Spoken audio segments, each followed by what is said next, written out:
This is something we deal with it all the time at the law firm, and we'd be happy to consult with anyone on it. Hi, my name's Bill Mason from Mason & Mason, and this is Real Estate from an Attorney's Perspective. All right, so what I want to talk to you about today is what's called the reverse 1031 exchange. And this is a 1031 exchange with a little twist to it. So I know everybody, or at least most people, are familiar with a forward exchange where you sell the relinquished property before you buy the replacement property. So this is just the opposite, where you actually buy the replacement property before you sell the relinquished property. This is a great option for a taxpayer that needs to buy right away and still want to defer the taxes with a 1031 exchange. There are a couple little extra things that are involved with this.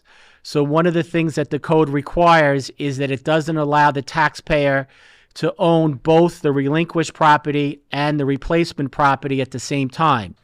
So for that reason, what you do is you enter into what's called an exchange accommodation agreement with what's called an exchange accommodation title holder, or EAT, and that's typically the 1031 company that controls the LLC you're going to set up.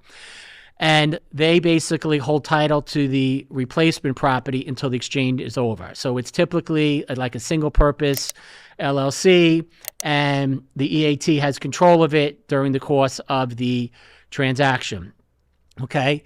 And then when the transaction is completed, they would typically assign the stock or the member certificates in the LLC back to you, as opposed to refiling a new deed. It depends on the state you're working in and the tax law in that state, but you see that typically done in New York. So this has the same requirement for identification and the timelines to sell, just a little bit different. So here you have the 45-day time period to identify the property you're going to sell, and then you have the 180 days to actually sell that property. Okay, so it still has the identification requirements, just instead of identifying the replacement property, you're identifying the property you're going to sell.